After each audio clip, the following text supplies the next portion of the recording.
Outstanding items always बेटा add हो जाते हैं। जब भी फाइनल अकाउंट के बाहर दिए होंगे, आई मीन ट्रायल बैलेंस के बाहर दिए होंगे आउटस्टैंडिंग आइटम, बेटा वो सिंपल ऐड हो जाते हैं।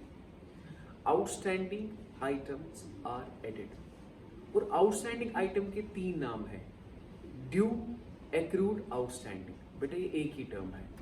कौन कौन सी? ड्यू, एक्रूड एंड आउटस्टैंडिंग, ये एक ही टर्म है। जब भी आप क्वेश्चन पाओगे कि आउटस्टैंडिंग आइटम लिखा होगा, वो होंगे सिर्फ ऐड। आउटस्टैंडिंग आइटम्स ऐड होते हैं।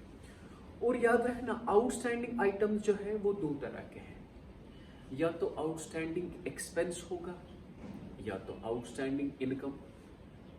फिर से कह रहा हूं, या तो आउटस्टैंडिंग एक्सपेंस होगा या तो आउटस्टैंडिंग इनकम। आउटस्टैंडिंग एक्सपेंस भी ऐड होगा, आउटस्टैंडिंग इनकम भी ऐड होगा। सर कहाँ पे? अपने आइटम को। लेकिन सर दूसरा इफेक्ट क्या बन जाता है? आउटस्टैंडिंग एक्सपेंस पहले ये ऐड हो जाएगा, फिर बनेगा ये लायबिलिटी, क्योंकि outstanding expense is liability.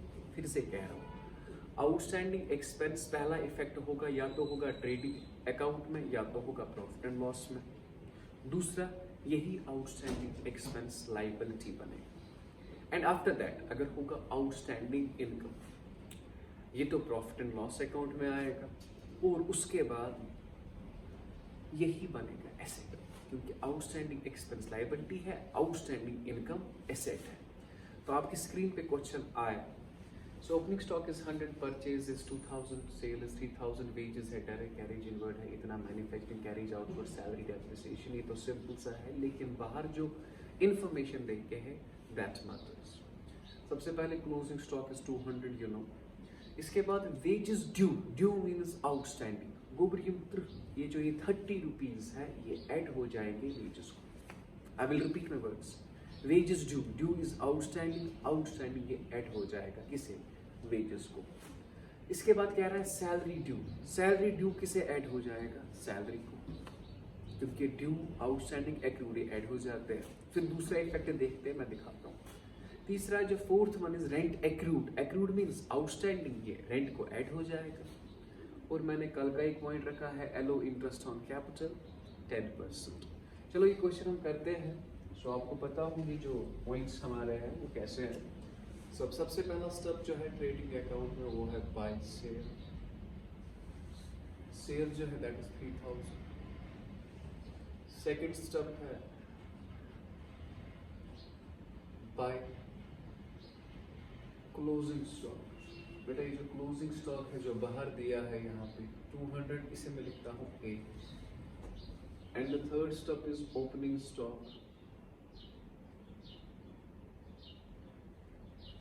Opening stock कितना है? That is 100।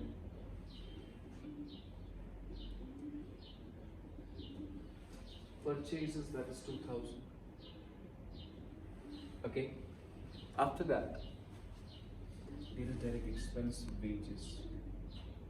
जो wages है बेटा वो है 100। मैंने इनर साइड क्यों लिखा? क्योंकि बाहर दिया है एड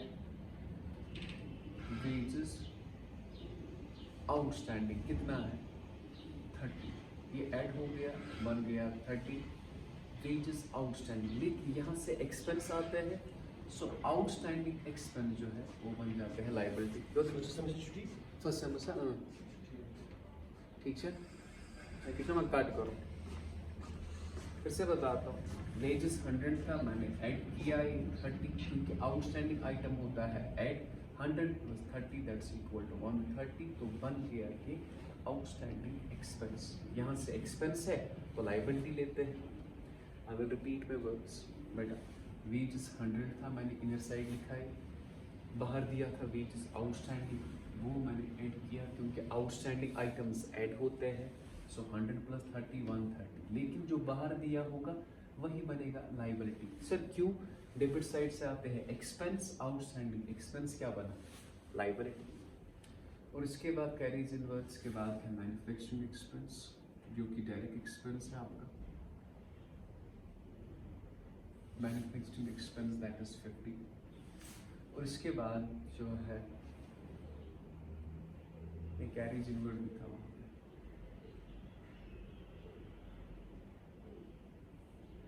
कैरेज इनवर्ड भी 50। और कोई पॉइंट है?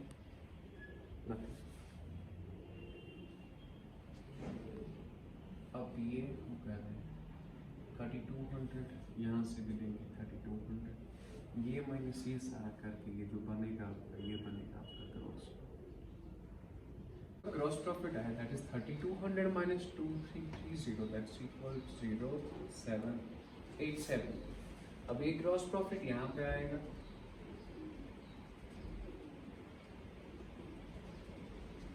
So gross profit is 870।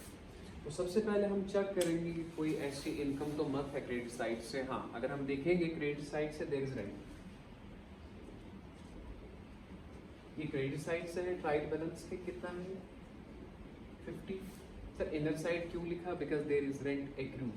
Accrued means outstanding, जो कि ऐड होता है, ऐड रेंट आउटस्टैंडिंग जो है 10, और 50 प्लस 10 दैट्स इक्वल 60। यहाँ से इनकम्स आती है, आउटस्टैंडिंग इनकम, ये बनेगा आपका एसेट। फिर से कह रहा हूँ, अगर आउटस्टैंडिंग एक्सपेंस होता तो लायबिलिटी बनता, अगर आउटस्टैंडिंग इनकम है तो एसेट बनेगा। और कोई है? Yes sir, there is commission. How much that is 50। Let's talk of indirect expenses. Indirect expenses में सबसे पहले कैरेज आउटवर्ड्स,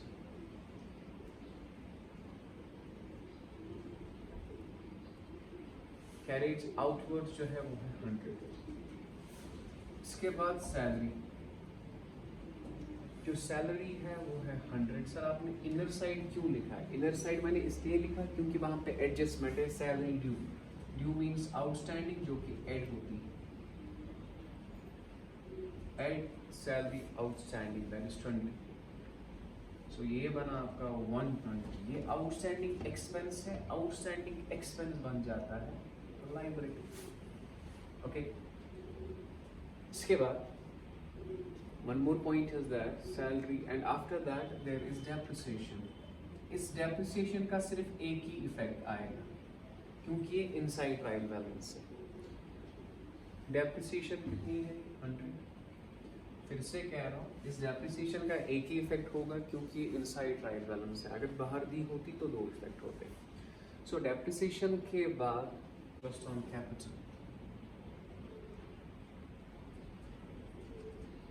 जो इंटरेस्ट ऑन कैपिटल है वो है 10%, 10 over 100, and how much the capital is 3000। सो यहाँ पे लिखेंगे 300, और यहाँ पे मैं एक स्टार बनाता हूँ क्योंकि ये कैपिटल को फिर ऐड हो जाएगा यहाँ पे। चलो, और कुछ है नहीं यहाँ पे, दैट इज 0। 980। सो 980 यहाँ पर भी ये सारे माइनस करेंगे तो तब जाके आपका रहेगा ये net profit. 980 minus 620 that's equals 0। सो ये बना आपका 360। Okay, now here we talk of capital. Sir capital है 3000, ऐड करेंगे नेट प्रॉफिट और करेंगे interest on capital. Net profit is 360 और इंटरेस्ट ऑन कैपिटल इज 300, सो जो कि बना 3660।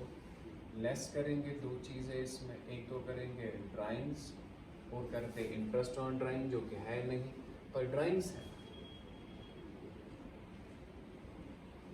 So that's equal 0613160. And after that, let's talk of liability. There is creditor. So creditor is 2000. There is bank loan.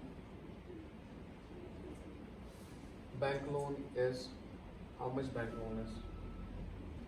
1000.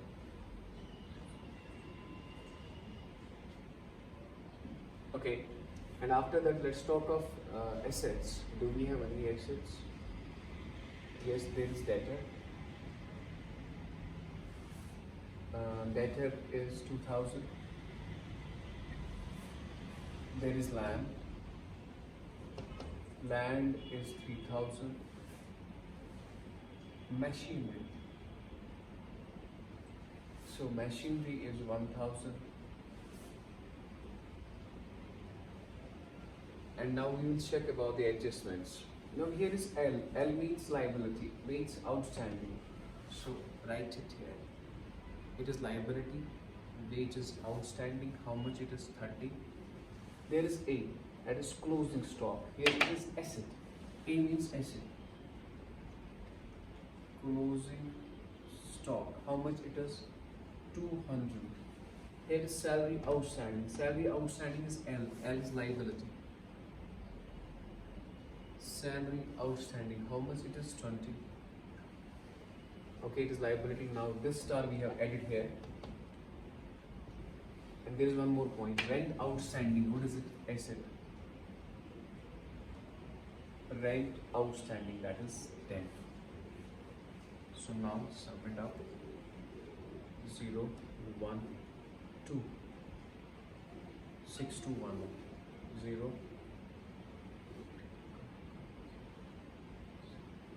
So 6210 is equal 6210.